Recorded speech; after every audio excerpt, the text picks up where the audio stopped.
Guys आज का video बहुत इंपॉर्टेंट है ऐसे लोगों के लिए जो नए हैं इन्वेस्टर्स हैं या इन्वेस्टर्स बनना चाहते हैं, स्टॉक मार्केट में एंटर करना चाहते हैं। उनके साथ ये प्रॉब्लम 100% होगा कुछ टाइम बाद, जब आप स्टॉक मार्केट में आओगे और अपना पैसा लगाओगे।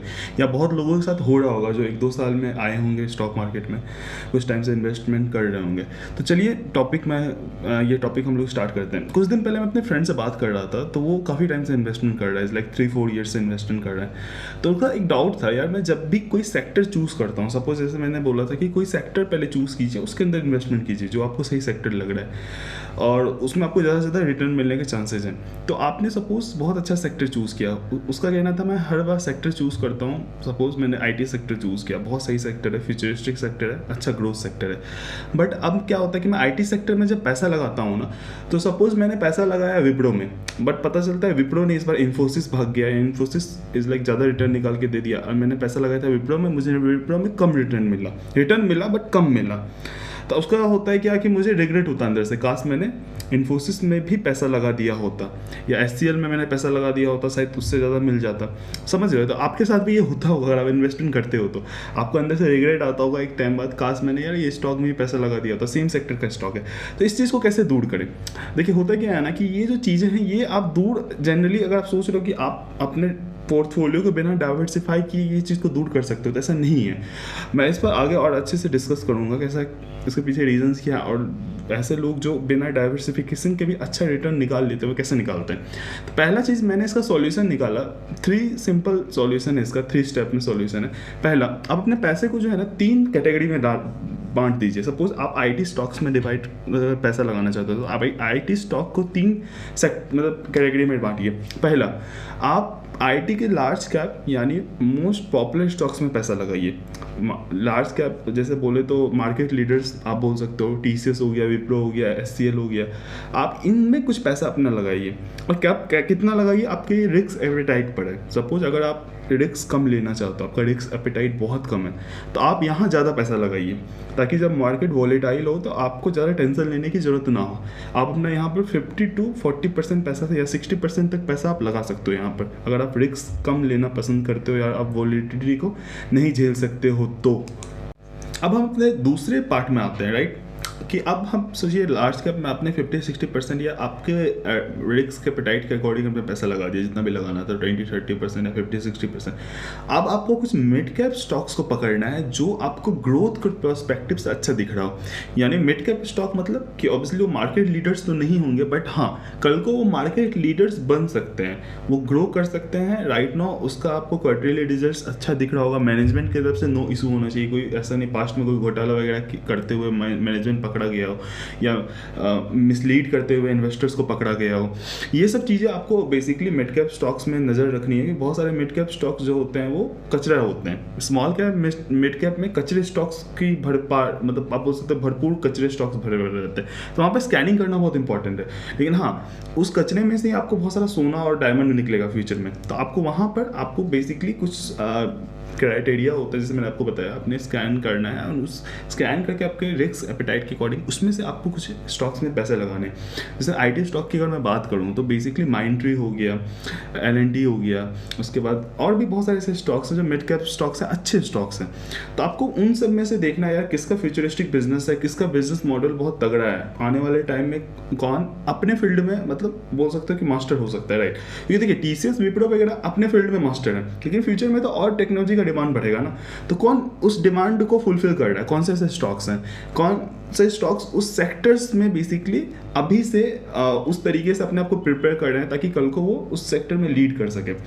तो आपको ये सब चीज़ें बेसिकली मिड कैप में देखनी है और उसमें से आपको स्टॉक को चूज़ कर लेना है, या आपके रिस्क एपेटाइट के पर आप कितना चूज़ करना चाहते हो, कितना अपना पोर्टफोलियो का एलोकेशन करना चाहते हो। तो आपने सपोज उनमें से 3-4-5 स्टॉक उठा लिए, ठीक है। अब आते हैं हम लोग स्मॉल कैप पर, ऑब्वियसली इसके बिना तो पोर्टफोलियो अधूरा होगा। तो आप स्मॉल कैप में भी आपको ऐसे स्टॉक्स उठाने हैं जो ग्रोथ के प्रोस्पेक्टिव से बहुत अच्छे हो, यानी उसका जो बिजनेस मॉडल है वो बहुत ज़्यादा आप बोल सकते हो कि एग्रेसिव तरीके से वो ग्रोथ कर रहा हो, यानी क्वार्टरली रिजल्ट्स बहुत अच्छे हो, ऑब्वियसली मैनेजमेंट का कोई मिसलीड नहीं हो, जो बिजनेस पर वो काम कर रहे हो बहुत फ्यूचरिस्टिक बिजनेस हो, यानी फ्यूचर में वो बिजनेस बहुत तेज़ी से ग्रो कर रहा हो और फ्यूचर में उसका डिमांड कम होने का चांसेस नहीं हो। ये सारी चीज़ें आपको स्मॉल कैप में देखनी है। उसमें आपको फिर कुछ पैसे डालने हैं। अब मैंने ये जो 3 आपको मतलब पार्ट बताया, अब इसमें फ़ायदा क्या है? जनरली क्या होता है ना, नए इन्वेस्टर्स जो होते हैं वो एक्साइटमेंट में आके या मार्केट्स में बड़े-बड़े लाइक गुरु जो होते हैं वो बोलते हैं नहीं सेफ खेलना चाहिए, म्यूचुअल फंड हाउसेज होते हैं उनका कहना नहीं नहीं सिर्फ मार्केट लीडर्स में पैसा लगाइए। वो पैसा तो लगा देते हैं पर बाद में जब पता चलता है कि ऑब्वियसली मार्केट लीडर्स आपको कितना ही रिटर्न निकाल के देंगे, 50-60% या 70, या आपके पैसे को 2x 3x बहुत हो गया इज लाइक 5 ईयर्स में कर देंगे। ठीक ठाक रिटर्न है, बट अगर आप सोचोगे वहाँ से आप अपने पैसे को 20x 30x या 15x या 10x भी कर लो तो वो नेक्स्ट टू इम्पॉसिबल है। उसके लिए आपको अपने पोर्टफोलियो को सही तरीके से डाइवर्सिफाई करना पड़ेगा और आपको मिड कैप और स्मॉल कैप में पैसा लगाना ही पड़ेगा। अब चलिए ये तो मैंने आपको बता दिया तरीका, ये अपने रिस्क एपेटाइट के अकॉर्डिंग आप इस में एलोकेशन कर सकते हैं। अगर आपका रिस्क बहुत आपको मार्केट की समझ है, आपको मार्केट की पकड़ है तो ऑब्वियसली, और आपको रिस्क लेने में मज़ा आता है तो अपना ज़्यादा से ज़्यादा एलोकेशन आप स्मॉल कैप और मिड कैप में कीजिए, लार्ज कैप में कम कीजिए। मैं ऐसा ही इन्वेस्टेड हूँ, मैं रिस्क लेता हूँ तो मेरा मैक्सिमम इन्वेस्टमेंट होता है वो स्मॉल कैप और मिड कैप में होता है। लार्ज कैप में मैं थोड़ा कम एलोकेशन लेता हूँ। वही ऐसे लोग भी होंगे जिनको मार्केट में उतना पकड़ नहीं होगा, इतना आप बोल सकते हो कि उस लेवल का नहीं होगा रिस्क लेने की एपेटाइट, तो ऑब्वियसली वो कम ले, कोई दिक्कत नहीं है। अब हम एक और टॉपिक मैं इसमें ऐड करना चाहता हूँ कि बहुत सारे लोगों को ये डाउट होगा कि बहुत ऐसे जो प्रो इन्वेस्टर्स हैं, जो मार्केट गुरुज हैं, बहुत सारे जैसे राकेश झुंझुनवाला सर हो गए, विजय केडिया सर हो गए, या डोली खन्ना को आप देख लो, जो भी आप बोल सकते हो जिसने सिंगल पर्सन ने मार्केट में आके बहुत पैसा बनाया है। वो लोग तो सिंगल स्टॉक में बहुत ज़्यादा पैसा मतलब डालते हैं। उनका आप जब देखिएगा तो एक स्टॉक में 500 करोड़ तो 1000 करोड़ तो 1200 करोड़ ऐसे डाला हुआ है। तो उससे हम लोग मतलब उन लोग ने सिंगल स्टॉक में ही डाल के बहुत पैसा बनाया है। तो हम लोग ये कैसे मान लें कि यार सिंगल स्टॉक में पैसा नहीं डालना चाहिए? पहला चीज़ तो ये है ना कि वो लोग का रिसर्च करने का तरीका अलग है, उनके पास ज़्यादा एक्सपीरियंस है, उनके पास एक प्रॉपर टीम है।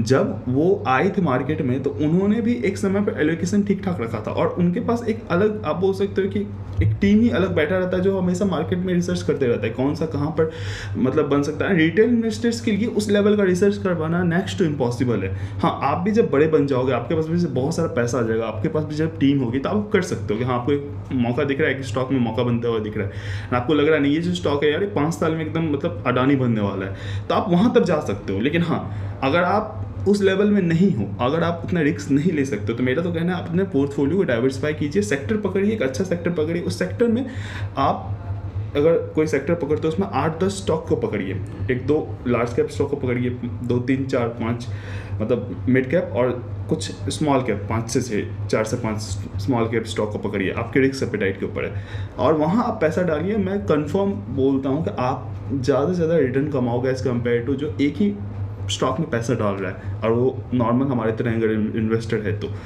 तो बताइए मुझे आपकी, मैंने जो ये आपको ट्रिक बताया है, जो मैंने बताया ये आपको कैसा लगा? कमेंट में आप मुझे बताइए कि आपको और किस पर आप चाहते हो मैं वीडियो बनाऊं, और आपको अगर पसंद आया हमारे वीडियो तो आप प्लीज़ लाइक कीजिए, शेयर कीजिए, अपने दोस्तों के साथ सब्सक्राइब कीजिए, ऐसे लोगों के पास ये वीडियो को पहुँचाइए जो बेसिकली पैसा नहीं बना पा रहे हैं सही सेक्टर को पकड़ने के बाद भी।